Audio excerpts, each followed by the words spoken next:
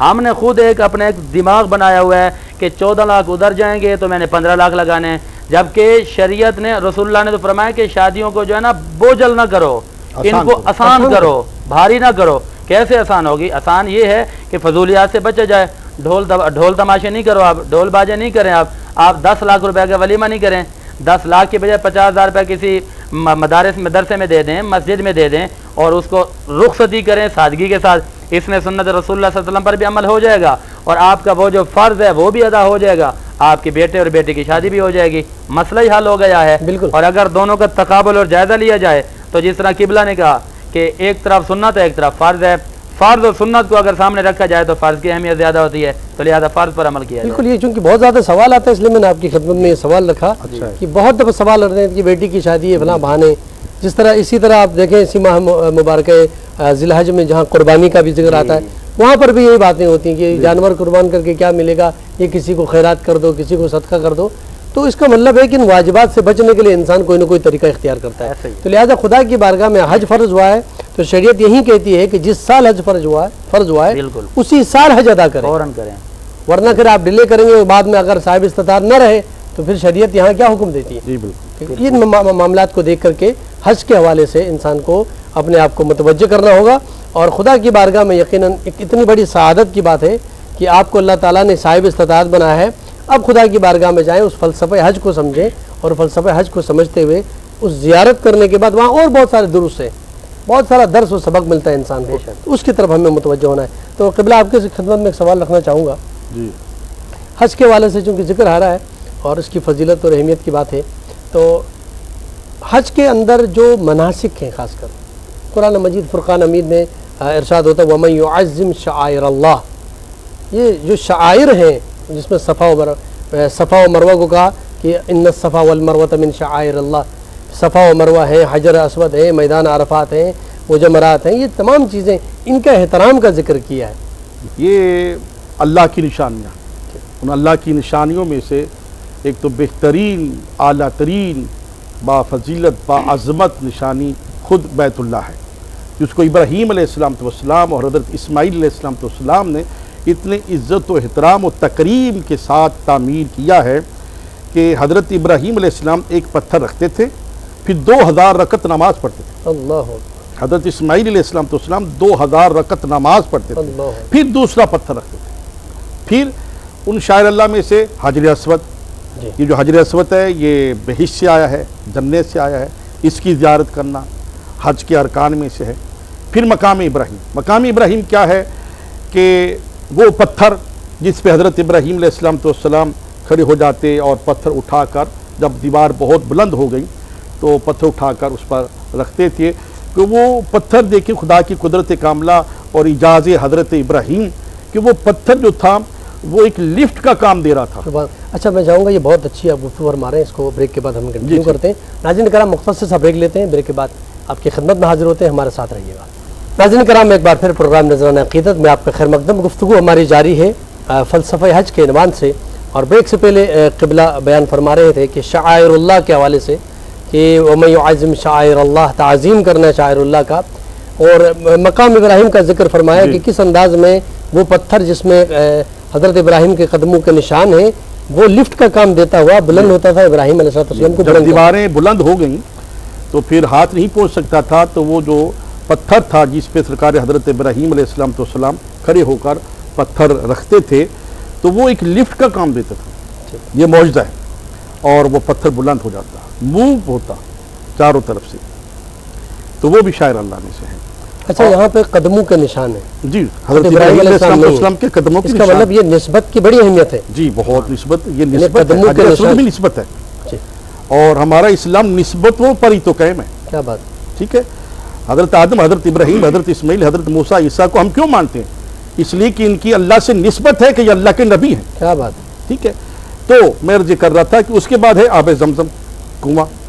اس کی حقیقت کیا ہے کہ حضرت اسماعیل علیہ السلام کو پیاس نے تنگ کیا تو شدت پیاس سے حضرت حاجرہ صفا و مروہ پہ دوڑ رہی ہیں صفا و مروہ پہ کہ میرے بچے کو پیاس ہے، اور اسماعیل علیہ السلام رو رہے ہیں. تو حضرت اسماعیل علیہ السلام نے اپنی پیر کی ایڑیوں کو رگڑا تو آب زمزم جاری ہو گیا، پانی جاری ہو گیا. یہ بھی اللہ کی نشانیوں میں سے ہے. یہاں پر آ کر پانی پینا ویسے شفا ہے، اور اس پانی کو اپنے چہرے پہ، سینے پہ، سر پہ ڈالنا ویسے شفا ہے. اس کا بھی احترام کرنا چاہیے، اس کو بھی زمین پہ نہیں گرنے دینا چاہیے، اس کا بھی بہت بڑا احترام ہے. اور دیکھیں کہ حضرت اسماعیل علیہ السلام کی شدت پیاس کی وجہ سے حضرت حاجرہ جو دوڑ رہی تھی، آپ اندازہ کر لیں کہ اللہ نے حضرت حاجرہ کے اس دوڑنے کو بھی ارکان حج بنا دیا. کیا بات. کہ اگر صفا و مروہ پہ حضرت حاجرہ کی یاد میں ہم دوڑیں گے نہیں، انبیاء علیہ السلام وہ عمل انجام دیں جی، تو پھر وہ ہمارا حج جو ہے وہ مکمل نہیں ہے.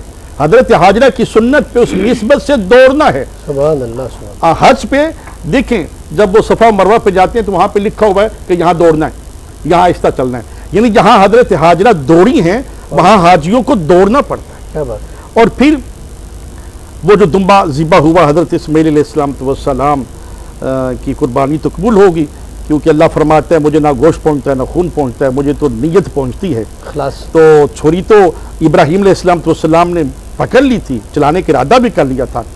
اور اللہ نے جب حضرت ابراہیم علیہ السلام کا اپنے خلیل کا یہ عزم دیکھا تو دمبا نازل کر دیا، اور خون ہاتھوں پہ گرا، گرم گرم خون.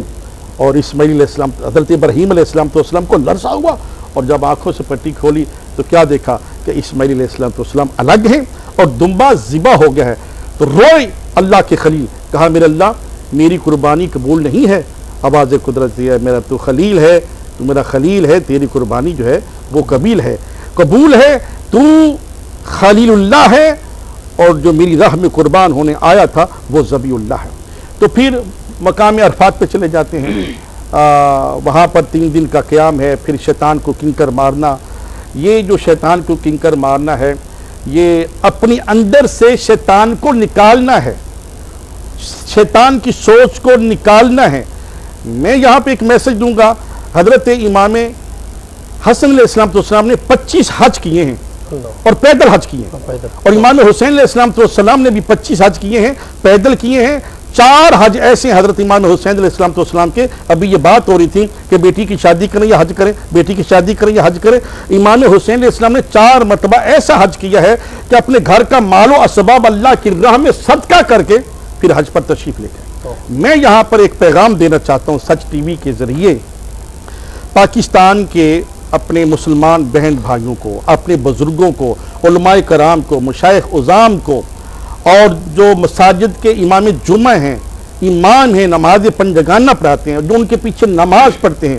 میں ان کو پیغام دینا چاہتا ہوں کہ مجھے ایک سوال کا جواب دیں کہ خدا ایک ہے، رسول ایک ہے، کتاب ایک ہے، کعبہ ایک ہے، اور وہ کعبہ جس کی طرف تمام سنی، شیعہ، اہل حدیث، دیوبند، مالکی، حنبلی، شافعی سب اس طرف منہ کر کے نماز پڑھتے ہیں، کسی اور سمت منہ کر کے نماز نہیں پڑھ سکتے.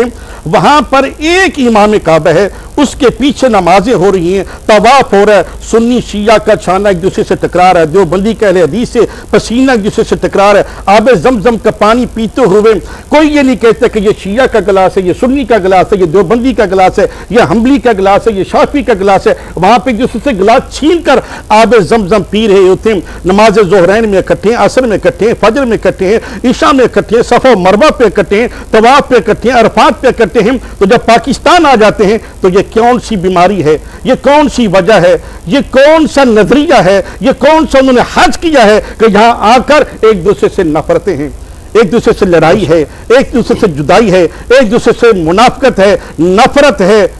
میری سمجھ میں یہ نہیں آتا کہ انسان مجھے یہ بتائے کہ یا تو وہ جو کیا ہے وہ غلط ہے